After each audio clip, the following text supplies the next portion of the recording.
Peace and faith, fam. Welcome back to another episode of Spoken Sean. If this is your first time tuning in, welcome. My name is Sean Walker. Each and every day, by God's grace and God's faith, I get up here and I share the good news. Hit that follow button. Excuse my voice. The enemy comes to steal, kill, and destroy. The enemy's trying to strip God's sons, God's daughters of their voice, of their presence. But no devil in hell is going to stop me from getting up here and giving God's word.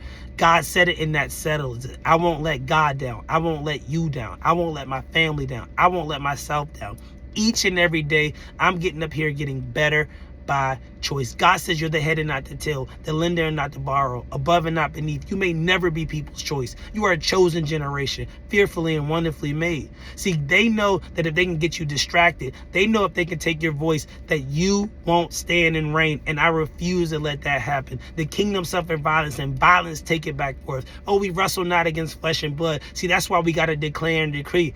Our battle ain't with people. It's with these spirits and principalities in high places, these algorithms. It's when you get sickness and you declare, I am healed right now. When the devil comes to take your voice and said, I'm going to declare and decree, I'm going to praise, I'm going to worship, I feel God. Hit that follow button. Today's title is God Won't Bless What He Didn't Build. I'll be reading from Job 24-5 in the NLT if you would like to follow. Don't you realize that from the beginning of time, ever since people were first placed on earth, the triumph of the wicked has been short-lived and the joy of the godless has been only temporary? Here's what I heard. We're here for a good time, not a long time. God knows the plans He has for us. He orders our steps, but we decide which path we walk, toward Him or toward the world. Nothing new is ever happening. They call it breaking news, but the truth is it's all old news. No man, no doctor, no psychic knows when God says enough is enough and He will remove the breath out your body. And unfortunately, you aren't that special. You want to believe everyone is after you, that your story is so unique that no one understands how you feel. Blah, blah, blah. But perish the thought. This started with Adam and carried straight into Cain and Abel. When you start acting like a wild animal, don't be surprised if you end up being treated like one.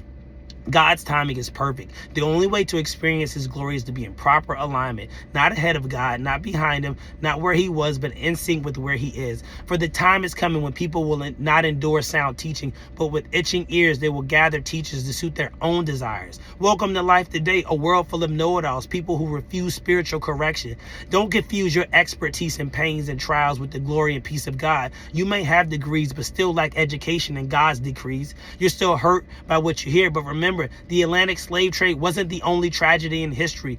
Many people today are still being haunted, persecuted, and killed without reason. Let some of you tell it that the slave trade was the worst kind of genocide, and truthfully, it was a dark time. Yet as terrible as it was, there are still nations enduring right now. This doesn't excuse the evil that was done, the buying, the selling, the kidnapping, the raping, and torture of God's children. But even in all of that, God was still working, and God's still working in you.